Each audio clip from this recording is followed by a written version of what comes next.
Bismillahirrahmanirrahim. Assalamualaikum warahmatullahi wabarakatuh, Kak.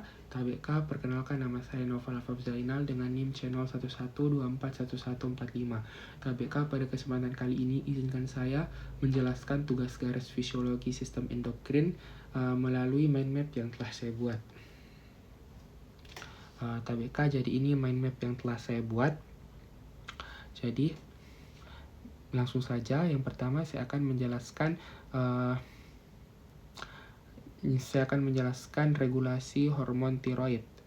Jadi yang pertama, proses regulasi hormon tiroid dimulai ketika hormon T3 dan T4 dalam darah mulai menurun, sehingga merespon hipotalamus yang akan mengeluarkan hormon TRH, di mana hormon TRH ini akan merangsang kelenjar hipofisis anterior untuk memproduksi hormon TSH. Lalu TSH selanjutnya akan merangsang kelenjar tiroid untuk melepaskan T3 dan T4 ke dalam aliran darah. Adapun umpan balik negatifnya ketika T3 dan T4 dalam darah kandungannya cukup tinggi, sehingga mereka akan menghambat sekresi TRH dari hipotalamus dan TSH dari kelenjar hipofisis anterior, sehingga akan mengurangi produksi hormon tiroid terlebih lanjut.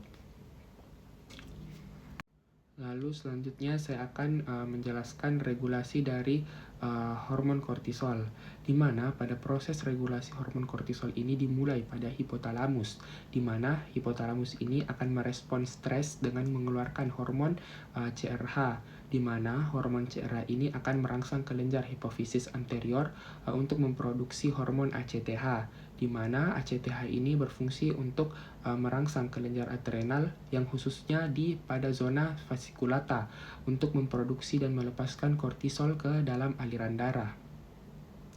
Adapun umpan balik negatifnya ketika kadar kortisol yang tinggi dalam darah akan memberikan sinyal kepada hipotalamus dan kelenjar hipofisis untuk mengurangi sekresi dari CRH dan ACTH.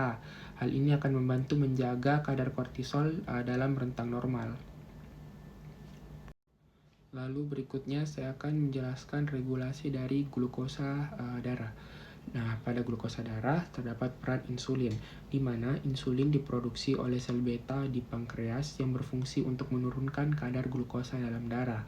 Ketika kadar glukosa meningkat, misalnya setelah makan, insulin akan dilepaskan ke dalam darah. Lalu, di mana insulin akan mendorong sel-sel tubuh, terutama otot dan jaringan lemak, untuk mengambil glukosa dari aliran darah melalui transporter. Selain itu, insulin juga merangsang hati untuk menyimpan glukosa sebagai glikogen. Adapun juga peran dari glukagon, di mana glukagon diproduksi oleh sel alfa di pankreas untuk berfungsi meningkatkan kadar glukosa dalam darah ketika kadar glukosa rendah. Ketika tubuh membutuhkan energi seperti saat berpuasa atau berolahraga, glukagon akan merangsang hati untuk mengubah glikogen kembali menjadi glukosa dan juga memicu proses gluconeogenesis, di mana asam amino dan lemak diubah menjadi glukosa.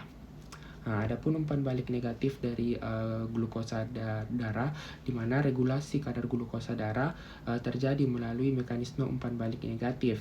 Kadar tinggi glukosa dalam darah akan merangsang sekresi insulin, sementara kadar glukosa dalam darah akan mensekresi glukagon. Proses ini akan membantu menjaga keseimbangan antara penyerapan dan pelepasan glukosa. Baik Kak, cukup sekian dari saya.